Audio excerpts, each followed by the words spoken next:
একটা সময় ছিল যখন মোবাইল গেমিং মানে ছিল ছোটখাটো সাধারণ গেম, কিন্তু 2017 সালে এমন একটা গেম এলো যা পুরো গেমিং দুনিয়াকে বদলে দিল।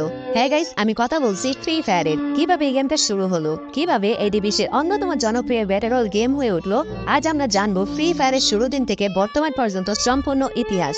2017 সালে সেপ্টেম্বর মাসে গেম ডেভেলপার কোম্পানি গেইনা নিয়ে এলো ফ্রি ফায়ার। সে সময় পাবজি মোবাইল বা কল অফ ডিউটি মোবাইলের মতো গেম বাজারে আসেনি, তাই ফ্রি ফায়ার হয়ে ওঠে মোবাইল প্লেয়ারদের জন্য প্রথম ব্যাটেল গেম, যেখানে 50 জন খেলোয়াড় একসাথে একটি আইল্যান্ডে নেমে শেষ পর্যন্ত টিকে থাকার জন্য লড়াই করে। প্রথম দিকে গেমে গ্রাফিক্স গুলো খুবই সাধারণ ছিল, অ্যানিমেশন গুলো তেমন ভালো ছিল না, তবে ফ্রি ফায়ারে আসল যুক্তি ছিল তার লো এন্ড ডিভাইস সাপোর্ট। কম র্যামের ফোনেও নিয়ে বেড়ে চলতে পারতো এই গেম, আর এটা একে জনপ্রিয় করে তোলে।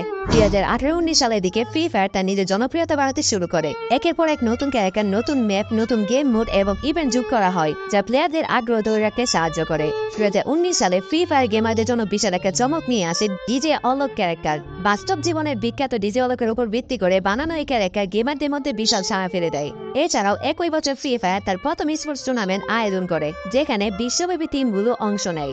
2020 সালে যখন করোনা মহামারীর কারণে সবাই ঘরে বসে ছিল, তখন ফ্রি ফায়ারের প্লেয়ারদের সংখ্যা হঠাৎ করে বেড়ে যায়। সে বছর ফ্রি ফায়ার ওয়ার্ল্ড সিরিজ আয়োজন করা হয়, যেখানে লাখ লাখ দর্শক একসাথে ইভেন্ট দেখছিল।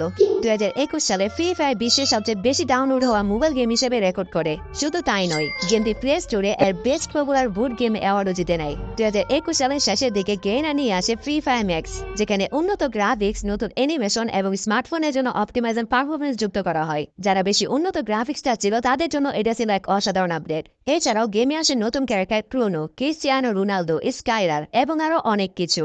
2023-24 সালে ফ্রি ফায়ার আরো শক্তিশালী হয়ে উঠেছে, নতুন নতুন আপডেট যুক্ত হয়েছে, যেমন মাই রুম ফিচার, যেখানে নিজের মতো করে গেমের লবি সাজানো যায়, সুপার মেড কিট যা প্লেয়ারদের দ্রুত হেলথ রিকভার করতে সাহায্য করে। তাছাড়াও আছে হাইপার বুক, যা বিশেষ স্কিন আনলক করতে ব্যবহার করা হয়। বর্তমানে ফ্রি ফায়ার শুধু একটি গেম নয়, এটি হয়ে উঠেছে একটি গেমিং কালচার। একটা ছোট্ট মোবাইল গেম থেকে শুরু করে আজ বিশ্বের অন্যতম জনপ্রিয় ব্যাটেল গেম ফ্রি ফায়ার দেখিয়ে দিয়েছে যে সঠিক পরিকল্পনা এবং ভালো কমিউনিটি থাকলে কোনো কিছুই অসম্ভব নয়। তাহলে তোমার মতামত কি? ফ্রি ফায়ার ভবিষ্যতে কেমন হবে কমেন্টে জানাও। আর ভিডিওটি ভালো লাগলে লাইক, শেয়ার এন্ড সাবস্ক্রাইব করতে ভুলো না। দেখা হবে পরবর্তী ভিডিওতে। ততক্ষণ পর্যন্ত স্টে গেমিং, স্টে উইনিং।